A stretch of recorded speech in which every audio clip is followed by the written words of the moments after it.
Hello বন্ধুরা, আশা করি সকলেই ভালো আছো। আমিও ভালো আছি। চৈত্র মাস পড়তে না পড়তেই কিন্তু আমি বাড়ি থেকে বেরিয়েছিলাম দিদির বাড়ির উদ্দেশ্যে। সেখানে চড়ক মেলা দেখবো। তারপর এসে দেখে জায়ম্বু টোটো নিয়ে এসে ওয়েট করছে আমার জন্য। তারপর জায়ম্বুর সাথে কিন্তু টোটো করে বাড়ি চলে আসি।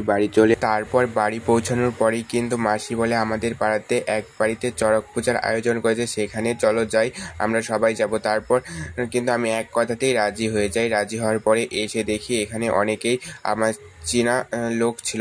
তাদের সাথে কথাবার্তা হওয়ার পর এখানে কিন্তু আরেকজন নতুন মানুষকে পেয়েছিলাম। সে অনেক প্রিয় মানুষ বলতেই পারো। প্রিয় মানুষ বলতে কোনো ভালোবাসা রিলেটেড কোনো কিছু না। সেখানে কিন্তু আমার একটা নতুন জায়ম্বু পেয়েছিলাম। সেই জায়ম্বু কিন্তু অনেক ভালো। সেই জায়ম্বু বাড়িতেই কিন্তু এই পূজার আয়োজন করেছিল, আর আমি সেই বাড়িতেই যাই। আর তিনি যে আমার জায়ম্বু হবে এরকম আমি ভাবতেও পারিনি। নিজের জায়ম্বুর মতোই কিন্তু সেই জায়ম্বু। তারপর সেখানে কিন্তু অনেক আনন্দ উৎসব হচ্ছিল। তারপর আমি চলে আসি, আর বেশিক্ষণ থাকলাম না। কিন্তু তখন কিন্তু ওনার সাথে কোনো কথাই হয় নাই। যখন চড়ক পূজার পরের দিন মেইন গাছ বানানো হচ্ছিল, তখন আবার দেখা হয়েছিল। তখন আমাকে বলে আমাকে কিন্তু জায়ম্বু ডাকবে, আর আমি তাকে জায়ম্বু ডাকি। আর তোমরা লাইক শেয়ার সাবস্ক্রাইব করে পাশে থাকো।